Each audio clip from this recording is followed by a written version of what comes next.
कहते हैं अपराध की दुनिया में कोई किसी का अपना नहीं होता, सगा नहीं होता। ये हम इसलिए कह रहे हैं क्योंकि वाकई में ऐसा देखने को मिला है। ये कहानी उस जाल की है जिसमें सिर्फ आम लोग नहीं बल्कि खाकी भी उलझ गई। नाम अंशिका सिंह, पहचान गोरखपुर की लेडी डॉन और इल्जाम honey trap, sex racket, blackmailing और करीब 150 शिकार।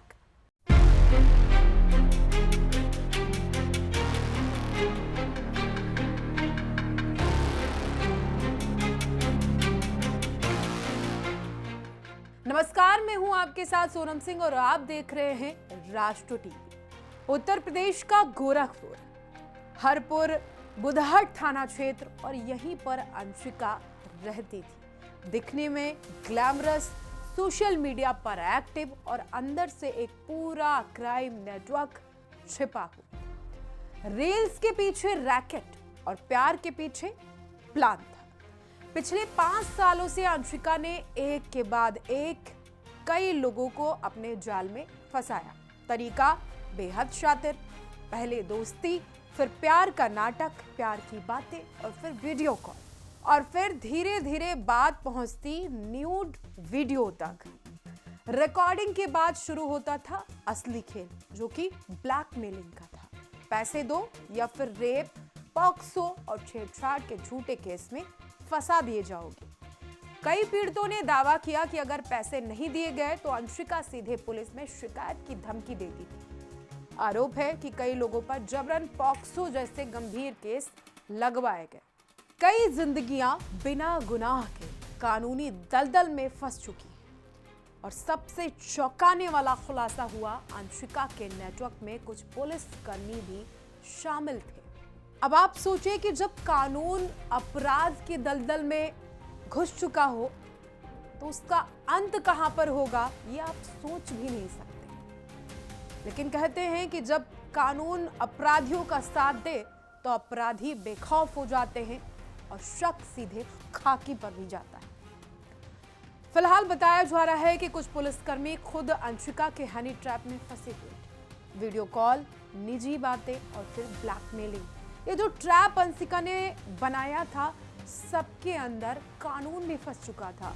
हालांकि अब तक किसी भी पुलिसकर्मी ने लिखित शिकायत नहीं दर्ज कराई। कुछ साल पहले अंशिका संत कबीर नगर के खलीलाबाद में किराए के मकान में रही।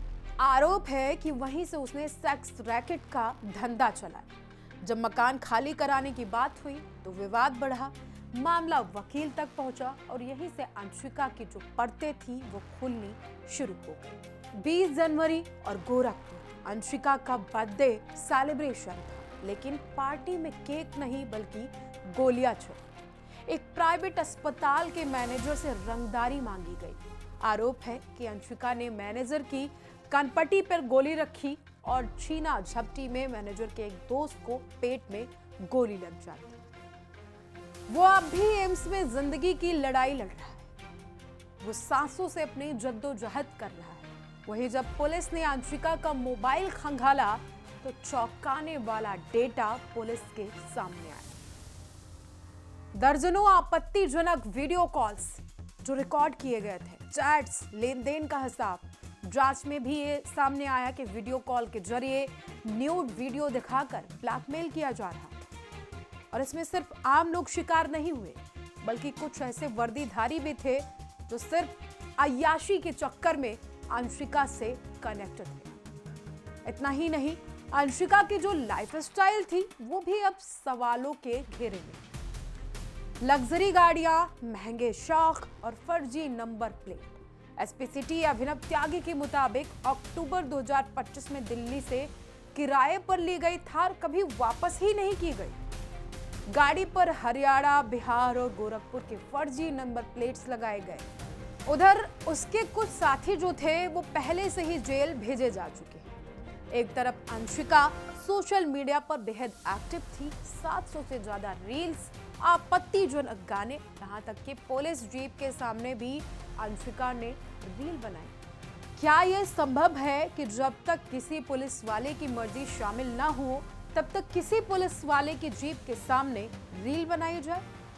मेरे हिसाब से तो बिल्कुल भी संभव नहीं है। लेकिन जैसा कि हमने शुरुआत में आपको बताया कि इस पूरे हनी ट्रैप के जाल में कुछ पुलिस वाले भी शामिल थे, तो इस वजह से पुलिस की जीप के सामने ये रील बनाई गई और यही रील्स उसके लिए शिकार ढूंढने का सबसे बड़ा हथियार बनी। अंशिका के परिवार ने पहले ही उससे दूरी बना रखी थी।